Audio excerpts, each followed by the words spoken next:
शरीर सेवा नहीं कर सके, उस शरीर को धारण करने से कोई उपयोगिता नहीं। क्योंकि शरीर धारण करेंगे, सेवा नहीं करेंगे तो कर्म में फंसेंगे।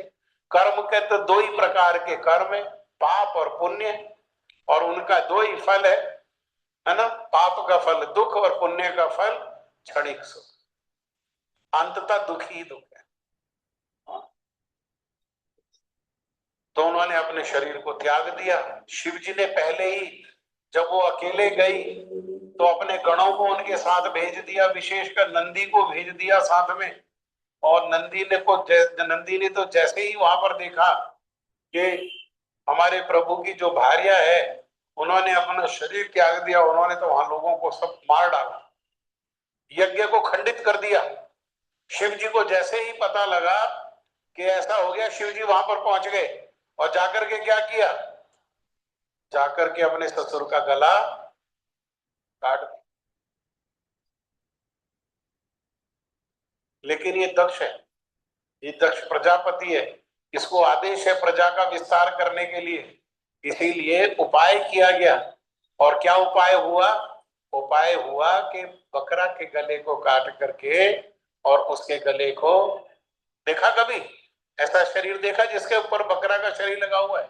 हाँ देखो, सनातन धर्म में थोड़ा प्रवेश करो। हाँ, भागवतम में भी कहीं कहीं ये चित्र मिल जाता है। भागवतम, ये सारी कथा कहां से है? श्रीमद् भागवत से कथा है। वही सती फिर पर्वत की पुत्री बन करके, किस पर्वत की? हिमालय की पुत्री बनी। पर्वत की पुत्री बनने के कारण उसका नाम हुआ पार्वती, और पार्वती का ही विवाह हुआ शिव जी से। हाँ? इस प्रकार से ये शिव जी की लीलाओं को स्मरण करते हुए, और लीलाओं को केवल कथा के रूप में नहीं, स्टोरी के रूप में नहीं। स्टोरी का उद्देश्य क्या है? कथा का उद्देश्य है कि कथा में मन लगता है, फिलॉसफी में मन नहीं लगता। अगर कथा सुनाए ना, एक राजा था, उसकी रानियां थी, उसके बेटे थे, तो इसमें मन लगता है, फिलॉसफी में मन नहीं लगता। लेकिन कथा सुनाना उद्देश्य नहीं है। कथा के में जो शिक्षा है, उस शिक्षा को ग्रहण करना। कथा भी मंगल करने वाली है, भागवत की कथा हर रूप में मंगल करने वाली है, लेकिन पूर्ण मंगल के लिए क्या है? वो जो भागवत की कथा है, उसमें जो शिक्षा है, जैसे हमने शिव जी की कथाओं को सुना, इनमें जो शिक्षाएं हैं, इन शिक्षाओं को ग्रहण करके, और शिव जी जिस रूप में प्रसन्न होते हैं, उस रूप में उनकी जो है पूजा अर्चन करना चाहिए। शिव जी जो है वो वृंदावन में भी है, और वृंदावन में किस रूप में है? वृंदावन में अनेकों रूप में है ना। कहीं रंगेश्वर महादेव के रूप में है, कहीं भूतेश्वर महादेव के रूप में है, कहीं कामेश्वर महादेव के रूप में है, कहीं आशेश्वर महादेव के रूप में है, लेकिन एक क्षेत्रपाल के रूप में गोपेश्वर महादेव के रूप में है वृंदावन। इसकी कथा भी सुनाएंगे किसी दिन, जब अनुकूलता होगी थोड़ा सा, तो ये कथा को भी सुनाएंगे।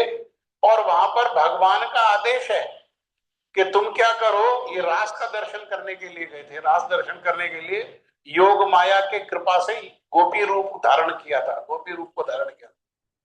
तो कृष्ण ने कहा, भगवान ने, कि तुम क्या करो, यहाँ द्वार पर, वृंदावन के द्वार पर खड़े हो जाओ क्षेत्रपाल के रूप में, और जो लोग तुम्हारे पास आए और तुम्हारा अर्चन वंदन करें, तुमसे प्रार्थना करें, उनको क्या करो, उनको वास्तव में वृंदावन में प्रवेश करो।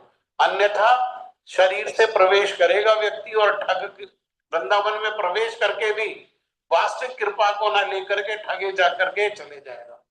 लोग कैसे जाते हैं वृंदावन में? वृंदावन में जाते हैं, समय नहीं लगना चाहिए, वृंदावन में कम से कम समय लगना चाहिए। हाँ, दोपहर भागे भागे, और कहा जाएंगे? बाके बिहारी। और कोशिश क्या होगी?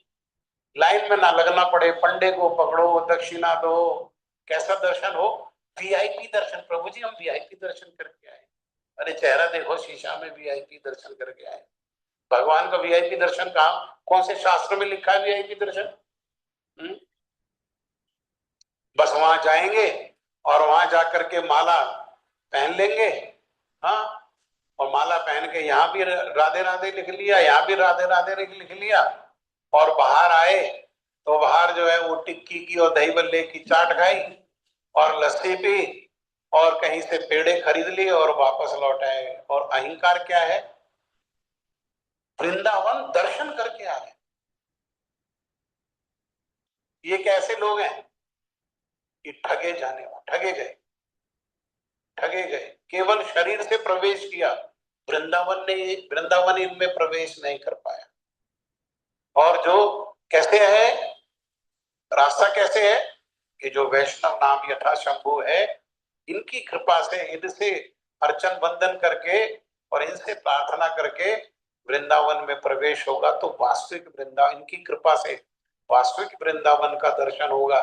और इनकी कृपा से ये आशीर्वाद देंगे तो कृष्ण प्रेम भी मिलेगा और कृष्ण सेवा भी मिलेगी। हाँ, ये भोले बाबा है, इनकी प्रीति प्रसन्नता के उद्देश्य से उपवास करना चाहिए। हमने आपको दोनों दिन का उपवास बताया। हाँ, वैष्णव लोग जो है वो 16 तारीख को उपवास करें और अर्चन किस प्रकार से करना है वो भी हमने आपको बताया। हाँ, तो ना उनको भांग देनी है, तमोगुणी वस्तु कोई नहीं देनी, ना धतूरा देना है, ना आंखें का फूल देना है, हाँ, ना नशे की और कोई वस्तु देनी है। क्या देना है उनको?